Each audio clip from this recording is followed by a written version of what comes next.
Digital അറസ്റ്റിലൂടെ പണം തട്ടിപ്പ് വീണ്ടും. കൊച്ചിയിൽ 2 പേർ അറസ്റ്റിലായി. മലപ്പുറം സ്വദേശികളായ മുഹമ്മദ് മൂസിൽ, മിസ്ഹാബ് എന്നിവരാണ് പിടിയിലായത്.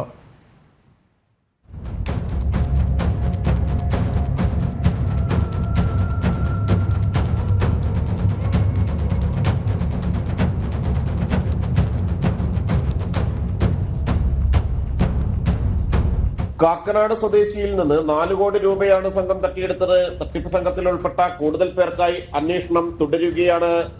കൊച്ചി സൈബർ പോലീസാണ് പ്രതികളെ പിടികൂടിയത്. കാക്കനാട് സ്വദേശിയുടെ പരാതിയിൽ സൈബർ പോലീസ് അന്വേഷണം നടത്തി വരികയായിരുന്നു.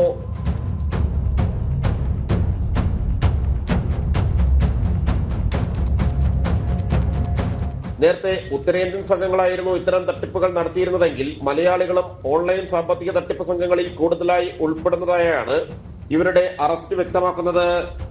ഫോണിലേക്ക് വിളിച്ച് നിയമവിരുദ്ധമായ ഇടപാട് നടന്നിട്ടുണ്ടെന്ന് പറഞ്ഞ് പോലീസ് എന്ന വ്യാജേന പണം ആവശ്യപ്പെടുകയാണ് ചെയ്യുന്നത്.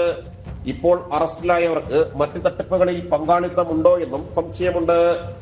അയൽ സംസ്ഥാനങ്ങളിൽ നിന്നായിരുന്നു തട്ടിപ്പ് കോളുകളെല്ലാം വന്നിരുന്നത്. ഇരയാകുന്നവരിൽ അധികവും മലയാളികളുമായിരുന്നു. വ്യക്തികളിൽ നിന്ന് 20 കോടിയിലധികം രൂപ തട്ടിയെടുത്തതിന്റെ പരാതികൾ ഇതുവരെ കൊച്ചി പോലീസിന് മാത്രം ലഭിച്ചിട്ടുണ്ട്. ആകെ 25 കോടിയോളം രൂപയുടെ തട്ടിപ്പ് നടന്നിട്ടുണ്ട്. വ്യാജ ആപ്പുകൾ, വ്യാജ ഷെയർ ട്രേഡിംഗ് ആപ്പുകൾ വഴിയും ED, കസ്റ്റംസ് തുടങ്ങിയ അന്വേഷണ ഏജൻസികളുടെ പേരിലും പണം തട്ടിയിട്ടുണ്ട്.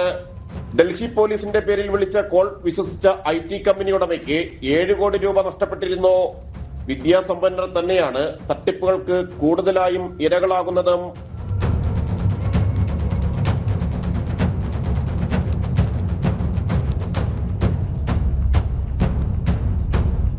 ജനം, കൊച്ചി.